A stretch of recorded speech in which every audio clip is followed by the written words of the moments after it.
Wind Waker, a beautiful game for beautiful people with lots of beautiful islands, and some that are not so beautiful. Recently I thought, hey, what would be the best island to live on? So that's what I'm going to talk about today. Without wasting any time, let's start and see what the big, wide, deep and beautiful ocean has to offer us. Just a warning, I would say the words island and isle a lot, so if you don't like those words, then I'm sorry, but you should close the video. I'm going to start at the bottom left on the map and go over to the right, then one tile up, then go to the left, and so on and so on. Horseshoe Island, an island that is shaped like a horseshoe, and those things always freak me out a bit since I watched a video of them applying them to a horse once, and apparently it's not really bad for the horse, but still, I wouldn't want someone laying shoes onto me. But all of that is forgotten once you get to play mini golf with the deck relief, which isn't really fun at all, but I'm sure you could turn it into a real mini golf course and lose all of your money by losing all of your balls because you will keep shooting them into the ocean. An acceptable island to live on for people who love golfing, but other than that it's not too inviting, but it has a cave with some monsters that you can live in after murdering them, or just become their friends, unless you want to befriend the guy with the telescope who we will see a lot. But let's just say, if you actually buy the island and live on it, you can just kick him off the cliff, so he won't be a problem that bogs down the rating. A decent start with a 3 out of 5 stars. Outshell Island, one of the clear favorites to be one of the best islands to live on, and yes, it already gets 5 stars without me saying anything about it. It has everything you could ever ask for if you like a quiet life. You got a shop since Beetle is around, a mailbox, nice neighbors as long as you don't live close to the 2 senile old grandpas or the 2 annoying kids. Even though those 4 people make up pretty much half of the population already, but Pot Lady makes up for it. I would break her pots all the time so she scolds me and takes all my money. There's tons of possibilities to even make money on here, cutting your neighbor's lawn, taking care of the pigs, normal stuff that makes you feel like you're living a normal, decent life without having to resort to crime. And then you even have Granny who makes soup for everyone who asks, so you don't even have to cook for yourself, if you're fine with eating soup all the time. You even got a whole cave of monsters and a giant fish living here. Is there anything this island doesn't have? It even has an amazing view from the outpost, or even just going up the path to the top gives you a great view, even with its very own forest. Like I said, 5 out of 5. Right after that we get Headstone Island, which is one of the worst to live on. You may got cute crabs on the surface, but right under that you got the Earth Temple, which never quite made sense to me. Sure, when we die we all return to the Earth, but the whole theme and look of it reminds me more of a Spirit Temple instead of an Earth theme. Having so many undead enemies under your house would probably suck hard and would give you daily nightmares, which nobody wants. I'm happy I haven't had any in a long time. For people who are not easily scared, it would still be a pretty decent place to live. 2 out of 5. 2-Eye Reef. The first reef, and for people who don't know these reefs, they're reefs with walls around them, and depending on its name it has 1 or 2 or even 5 pillars in them, and you gotta destroy all the cannons who try to unalive you, and you get a chest for it, with a treasure map inside. And that's it. I would not live here. 2 stars. Angular Isles. Damn, you get 2 islands for the price of 1. On one of them you get a nice little tree and a cave with a push the blocks puzzle, and on the other one you get an island that's kinda fun to climb. I love pushing blocks in Zelda games, and the singular tree makes me wish I would live here just so he would have a friend. 2 stars for 2 islands. The Boating Course Island. If you live here, you can do the boating minigame basically anytime you want to and earn unlimited money. Also, the guy running it looks kinda old, so maybe he will croak in a few years, so you can just take it over. Even though then you would be the one using all the money, since the minigame is so easy. You even get 2 islands again, one a bit bigger and one being smaller with a cave inside. If you don't play the minigame, there's tons of sea heads flying around the area though, and those things always scared me as a kid. Same with the pea heads in Ocarina of Time. So I would have to dock 1 star and give 3 stars. I hate sea heads. I hate them. 5-star Isles. 5 little isles with nothing on them. 0 stars. You probably expect me to make a joke again and give 5 stars because it's called the 5-star Isles, right? Like the 2-eyed reef with 2 stars. I'm not that predictable. Cliff Plateau Isle. A cute little bunch of isles with lots of greenery. You got grass, trees and even a Korok on here. With a mailbox for whatever reason. I have no idea why some islands like this got a mailbox and others didn't. You can only reach the bigger isle through a little cave with lots of green things inside. So if you're one with nature, then you might like living here. But you would better be off living at the next one. 3 stars. Forest Haven. The name actually fits it perfectly. The Kingdom of the Korok, some of the cutest creatures in the Zelda franchise, and I'm so happy they brought them back for Breath of the Wild and Tears of the Kingdom. Green here, green there, green everywhere. Perfect for lovers of nature who have a green thumb. You got the best water in the world right here, and you can drink as much as you want. You can fulfill your dwarf fetish every time you want to go up and jump through the plants and go fly with a deco leaf. You got a big freaking tree that's full of wisdom right here who will give you the answers to life itself. There's a potion store plus Beetle, and it's home to also the Nintendo Gallery plus the Forbidden Woods. It got everything you could ever want. You can have the adventures of your lifetime in the Forbidden Woods and probably die in there. And can I just say how much I love the Nintendo Gallery? If we ignore how you could only save 3 pictures at a time, so it was a bit annoying to collect them. And when you're older, you kind of realize how creepy it actually is to take pictures of people without their consent, especially when you just turn them into figurines afterwards. That's not okay, Link, or the guy who owns the gallery. Don't do that.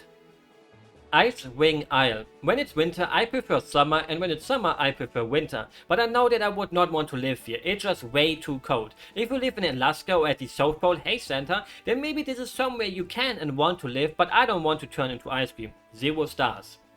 So Fun Fairy Island, our first fairy island and kinda also the best one since this is the only one you can actually warp to, so you don't even have to use your boat, which would mean you would need to have to use the Wind Waker though, which you probably wouldn't have, so it doesn't even matter really. Aside from that, you got a cute fairy neighbor living here with you, but first you gotta bump open her door, but you know what they say, love can be explosive. And the island is shaped in the form of a heart, very cute, mailbox included, 4 out of 5 stars. Shark Island, one of the coolest islands in the game because it's in the shape of a shark. It can't get cooler than that. You will be the coolest person ever living on here. Better build a house in the shape of a shark on it too though, otherwise it would make the island really uncool. 5 stars. 5-Eye Weave. This time it's a weave with 5 eyes, which means 5 stars. Diamond Step Island, a fairly small but beautiful island with waterfalls, tasty water, lots of grass and trees, even a cave with a whole bunch of shipwrecks to play on or live in. Just call an exterminator who gets rid of the floor masters down there and it's perfect, even though I kinda always wondered how it would feel like to get groped by a floor master, but you know, I'm not gonna reveal any more fetishes, so 5 stars. Needlewalk Island. This island kinda looks like a key and has a huge hill in the middle of it. So it's time to order some rock climbing equipment and get to learning on how to climb hills. A nice island with enough space to build a beautiful house on, with a mailbox included already. Just the birds could be a bit annoying since they're so loud and make such dumb sounds. 4 stars. Islet of Steel, a little military base I guess. Sadly you can't get on top of it, but you can live inside of it, and with a bit of rebuilding it could be a fun place to live in, especially since you got all those cannons as a security system. Kinda reminds me of the G8 filler arc in the One Piece anime, filler done right. 4 out of stars for the potential. Stonewatcher Island, a decently sized island that normally has a big stone head on top of the cave entrance, but sadly once you destroy it, it's gone. Forever. If I would move here, I would order a new stone from Amazon to have it keep watch over the island so the name of it makes sense again. In the cave, there's a bunch of enemies and monsters and stuff, but they're all dead so it's safe. Just need to kick the telescope guy into the ocean, hope he can't swim. Make it look like an accident though, don't want to go to prison like Tingle did once. 3 stars out of 5.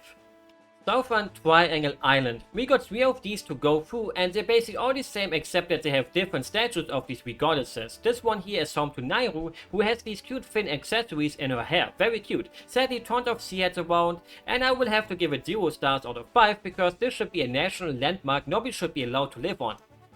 Link's Oasis, or whatever your name is.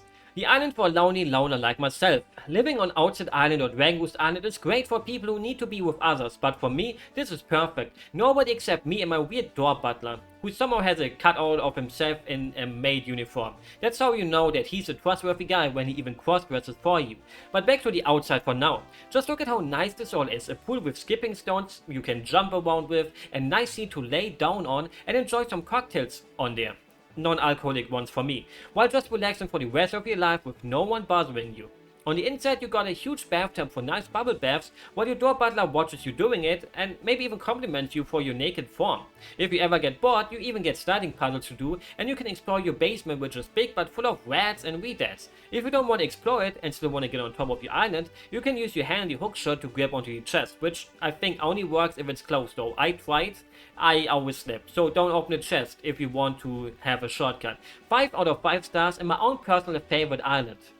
As a loner. Bomb Island, an island that is kind of shaped like a bomb with tons of rocks on it that you can blow up if you want to, or just get strong enough to be able to pick them up and throw them instead for whatever reason if you want to. The island is pretty big, so there's tons of potential to build a nice little house on it, and there's also the telescope guy and a traveling merchant. Maybe you can get them to fall in love with each other so they move somewhere else, or maybe they want to start living together here with you since you help them find their true love.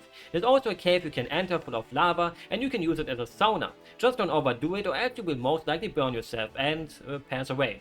Hopefully you won't though. Be careful around lava. 3 out of 5 stars. Bird's Peak Rock. 2 islands and one of them can't really be lived on since there's nowhere to live on it and it's full of birds anyway, so that island belongs to them.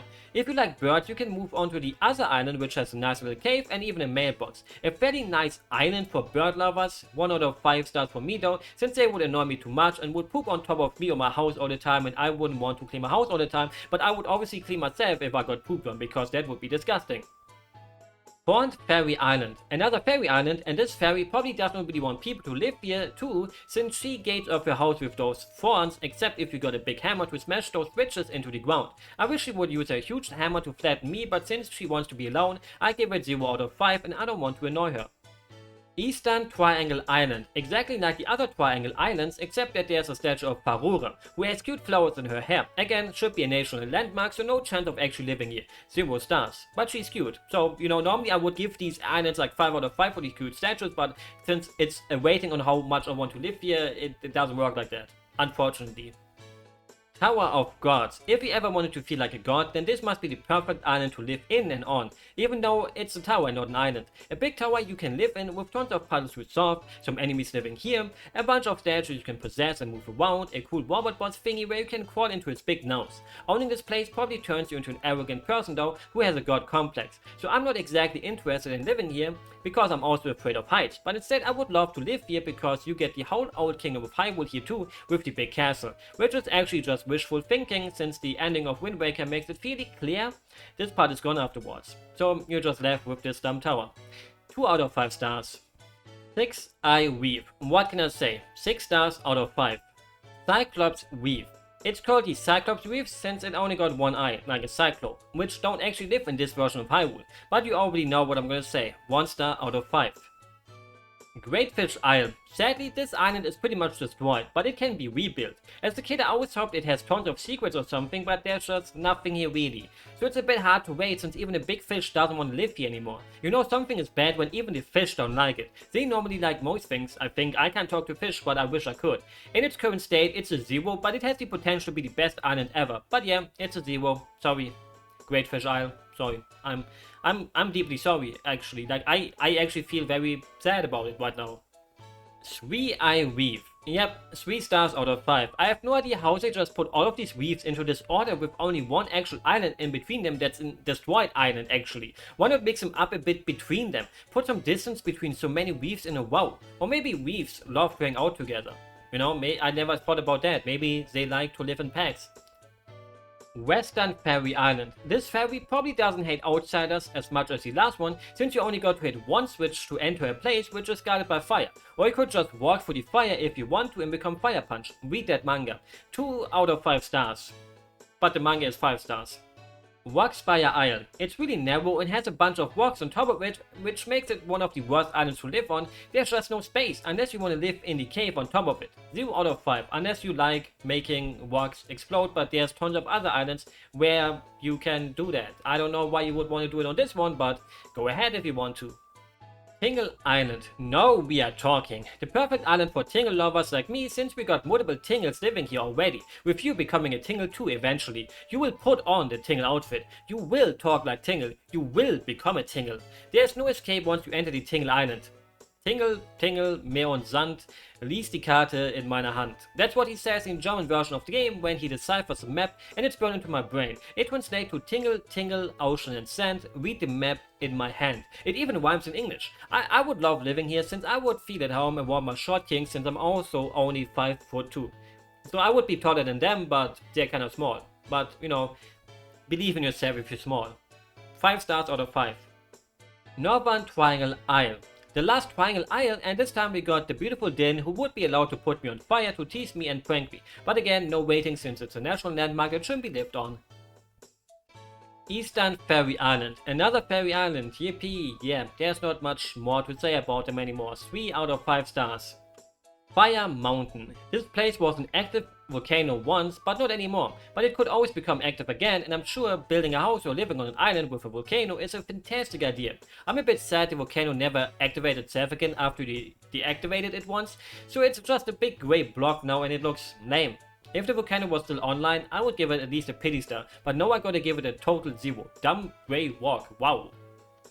Starbelt Archipelago. Just a bunch of rocks with birds on top and tons of sea heads flying around. Get me out of here, please. It's a total 0, just like me.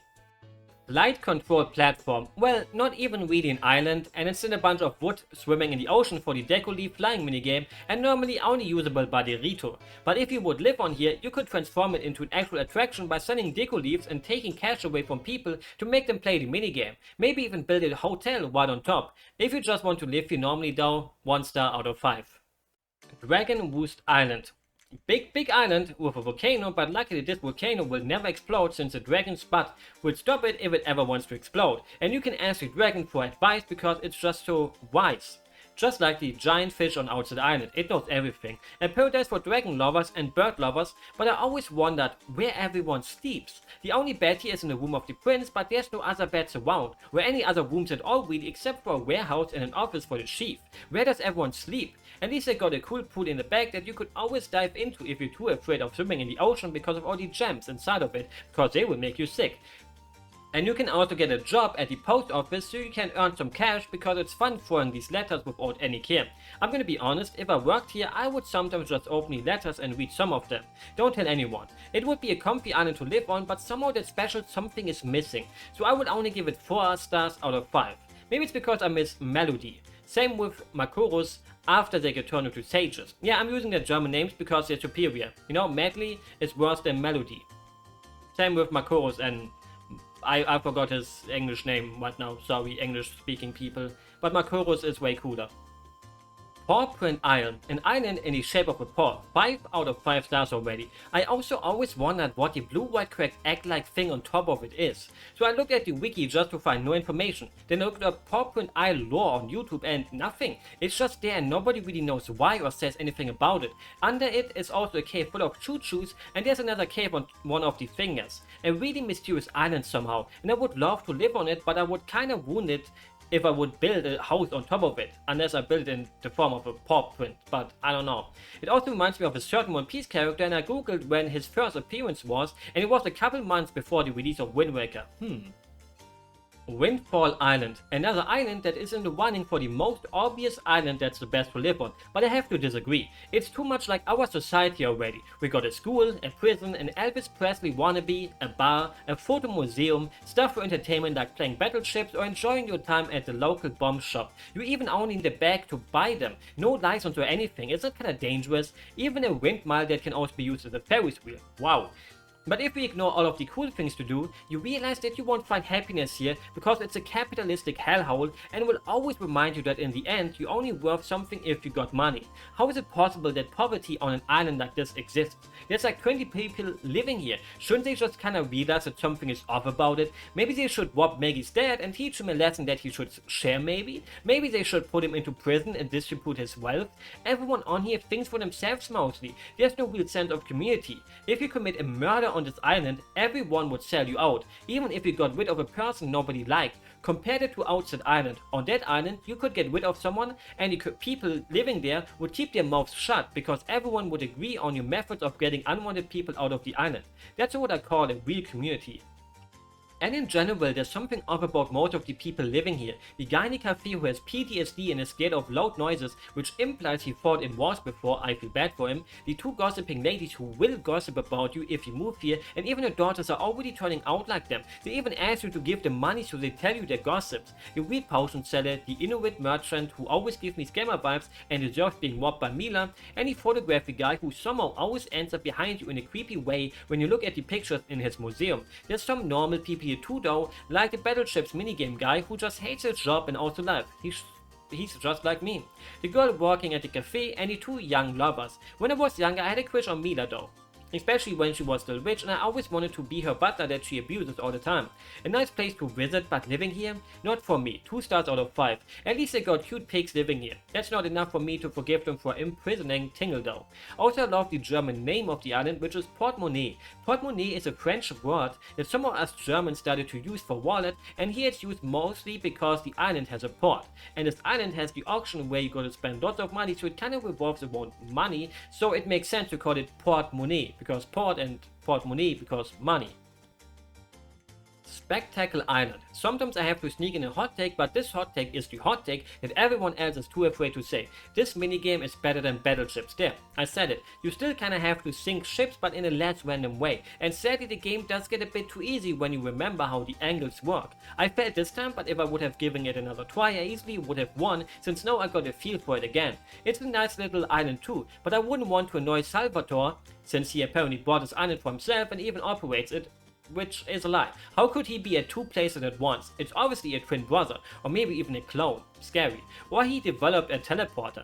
0 out of 5, since I don't want to get on Salvatore's bad side by just starting to live on his island. He worked hard for it. He deserves living here all by himself if he wants to. Even though he seems like he needs someone to talk to. You know, he's always so depressed. I would be there for him. Mother and Child Isles. This ferry really doesn't want any visitors because you can only enter it if you're good at rock climbing or if you got the Wind Waker and can teleport right into it. Makes sense since she's a little girl, or at least has the appearance of one. But I don't think a great being like her has to be scared of bad people because she's probably powerful enough, so maybe she just likes to be alone in here with her fairy friends. She's a bit scary though. She kinda talks like an actual adult and keeps telling Link he's a child and a little boy and that he's just her type. Let's hope she's also just a child and not an adult that looks like a child. I don't know if I want to live on the same island as her anymore. 1 out of 5 stars. 4-Eye Reef. Oh no, our last reef left. I'm so sad about that, really. I will miss them. 4 stars for this beautiful reef, and I need a long break from ever seeing them again, because their beauty blinded me. Forsaken Fortress. If you ever wanted to have an evil lair as your home, this one is perfect for you. It's huge, it's cool, it's scary. Nobody would ever dare to annoy you because the outside of it already makes people too scared to enter, unless they're a legendary hero in a barrel. You got a nice view from the towers, and inside of it you got so many cozy beds around. And if you befriend all the enemies, then you can also get tons of friends and minions and can eventually try to take over the world. There's even a huge bird pet you can pet and live together with, so you can fly on its back. You don't even need a boat anymore. I would love to become an evil person, so 5 stars out of 5. Or maybe I am already evil. Star Island. An island in the shape of a star with nothing else to say really, except they got some rocks and trees. A nice little island to live on, but there's little devils spawning and they keep coming, so I'm not sure if it's a really nice island to live on, unless you become friends with them again. I would like to become friends with them, but I got childhood trauma from them. Somehow they actually managed to scare me as a kid, yeah. I was a big scaredy cat, and I still am. 2 stars out of 5. Northbound Fairy Island, the last fairy island, yippee, and it's the only one where you can just enter without any problem, so it means this fairy probably really likes getting visitors, since the dumb telescope guy is on this island too. Maybe me and the fairy could get rid of him together in magical ways. The ocean is a big place after all, and it would be hard to find someone if they go missing. Also when it gets dark you can see Windfall Island and the lighthouse, which adds a nice touch. Kinda impressive on the GameCube. 5 out of 5 stars. I really want a fairy girlfriend. Gale Isle. This is actually the worst island for me to live on because I'm only 5'2" and really light, so even in real life when I go outside sometimes it's hard to walk when it's really windy. Like I don't fly away, but it's really annoying. But now with this kind of wind on here, I would never be able to live on here, even if I got iron boots. Sadly, I can't really show the wind since it's gone forever after opening up the path to the Wind Temple. The Wind Temple is kinda comfy though, and probably fun to play around in because of these springs that fly you up into the air. Just don't break your legs when you land, which would eventually happen. All in all, a solid 1 out of 5. Crescent Moon Island. An island that looks like a crescent moon without anything on here except a bunch of tripods that disappear if you get too close, and the telescope guy. 0.5 stars just because of its form and the tripods that remind me a bit of Boost from Mario. 7-star Isles. 7 rocks in the water. Yay. So it will get our highest rating with 7 out of 5. Yippee. I'm so happy about that. Yay. Overlooked Island, the last island, and it's an okay one. You're gonna need a hookshot to actually get on it though, and that makes you feel really safe. Hook yourself from tree to tree, which is really fun, and you got a little cave in it. If you're paranoid and need lots of protection, then this is probably a great island to live on since nobody can easily visit you. A decent 3 out of 5. And that's all. It somehow surprised me how long it actually took to visit every island since I haven't normally replayed it in quite a while, and I downloaded 100% safer for this so I wouldn't have to replay it. In recent times I always just play the randomizer where you don't have to change the wind since it changes for you automatically, and you go faster since you can activate the swift sail from the HD version of it. Also, randomizer makes these filler islands like the reefs feel way more fresh since they could actually have important items, not just treasure charts or rupees, so it makes sense to do them instead of mostly ignoring them like how you would do it in a normal playthrough, unless you want to go for 100%. So if you would want to have a new experience, I can recommend you the randomizer for Wind Waker. Hope you enjoyed the video, and maybe you can tell me in the comments which island you love the best or mostly and what you would love to live on and all that stuff. Maybe we even got the same taste. Hopefully not though, because I wouldn't want others to have such bad taste like I do. Good night, good morning, and maybe you can like the video and even subscribe, but only if you want to.